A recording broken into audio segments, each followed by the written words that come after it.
नमस्कार, स्वागत है आपका मोल भाव में, जहां मैं आपको हर रोज बताऊंगा कि शेयर बाजार की ताजा धड़कन और रुपया डॉलर का खेल और सोने चांदी की चमक में क्या खबरें हैं। आज का दिन बाजार के लिए बेहद दिलचस्प है। निफ्टी 25,000 की दहलीज पर आकर बार बार लड़खड़ा रहा है। सेंसेक्स मामूली बढ़त संभाले बैठा है और सेक्टरों में जबरदस्त खींचातानी चल रही है। लेकिन सबसे बड़ी कहानी है ऑनलाइन गेमिंग बिल 2025 को लेकर। संसद में यह बिल पेश हुआ और नजारा टेक, डेल्टा कॉर्प जैसे गेमिंग शेयरों की हालत पतली हो गई है। आखिरकार क्यों यह बिल इस पूरे सेक्टर की किस्मत तय कर सकता है? कौन से सेक्टर्स दे रहे हैं सहारा और रुपया क्यों लगातार डॉलर के सामने पस्त हो रहा है? ये सब जानेंगे आज सिर्फ और सिर्फ आपके शो मोल भाव में। बाजार की शुरुआत आज सुबह हल्की मजबूती के साथ हुई थी। निफ्टी ने 25,000 के करीब ओपनिंग की, लेकिन जल्द ही मुनाफे देखने को मिल सकते हैं। 24,950 के स्तर तक फिसल गया है। सेंसेक्स भी लगभग 30 से 50 अंकों की मामूली बढ़त लेकर 81,700 के आसपास कारोबार कर रहा है। कुल मिलाकर बाजार में उतार चढ़ाव बना हुआ है और वैलेटिलिटी इंडेक्स भी हल्की बढ़त के साथ दिख रहा है।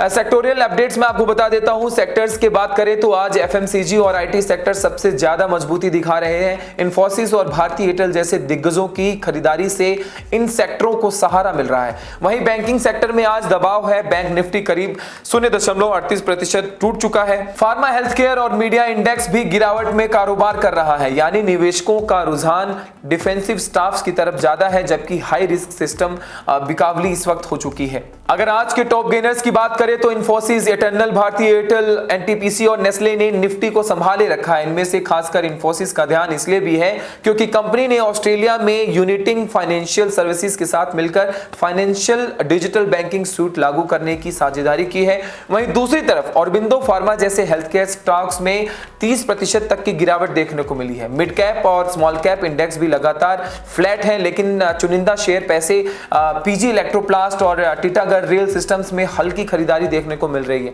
खबरों से जुड़े स्टॉक्स के बारे में आपको बता देता हूं कि आज का सबसे बड़ा हॉट टॉपिक है ऑनलाइन गेमिंग बिल। संसद में यह बिल पेश हो चुका है और इसमें मनी वेस्ट गेमिंग पर पाबंदी लगाने की बात हो रही है, यानी पोकर, रमी और ऑनलाइन बैटिंग जैसे गेम्स पर बड़ा असर पड़ेगा। इस खबर का सीधा झटका नजारा टेक और डेल्टा कॉर्प जैसे शेयरों को लगा है। नजारा टेक ने साफ किया है कि उनका सीधा एक्सपोजर रियल मनी गेमिंग में नहीं बल्कि मार्केट की सेंटिमेंटल सेटलिंग में स्टॉक के नीचे खींच लाया है।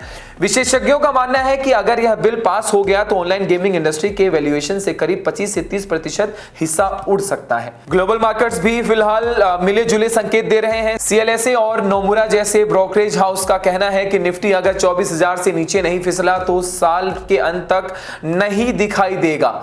ऑटो सेक्टर पर भी नजर है क्योंकि जीएसटी रैशनलाइजेशन को लेकर चर्चा है। अगर रेट कटौती हुई तो मारुति सुजुकी और M&M जैसे 4 पहिया कंपनी का बड़ा फायदा होगा। हालांकि 2 व्हीलर कंपनियों पर असर थोड़ा सीमित हो सकता है। आप बात करें करेंसी और कमोडिटी की तो भारतीय रुपया आज डॉलर के मुकाबले कमजोर हुआ है। रुपया 87.05 पर ट्रेड कर रहा है, यानी 0.30% तक की गिरावट। पिछले एक महीने में रुपया लगभग 0.9 टूटा है और पिछले 12 महीनों में करीब 4% गिर चुका है। वहीं सोना और चांदी दोनों ही अंतरराष्ट्रीय बाजार से मिले संकेतों पर मजबूती में है। गोल्ड $4,100 प्रति औंस तक जाने की उम्मीद जताई जा रही है और सिल्वर $42 तक चढ़ सकता है।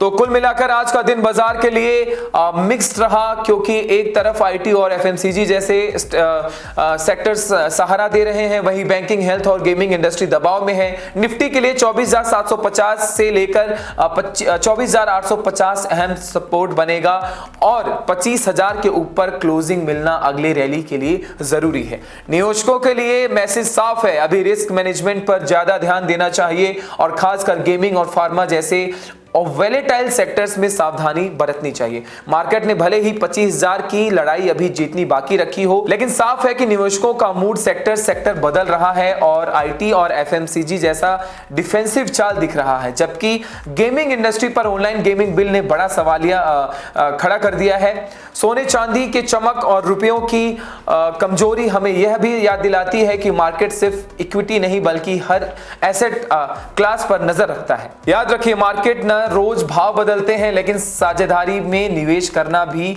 असली मोल भाव है। इसी के साथ मैं आशीष दुबे आपसे लेता हूं इजाजत। जुड़े रहिए, देखते रहिए मोल भाव। नमस्कार।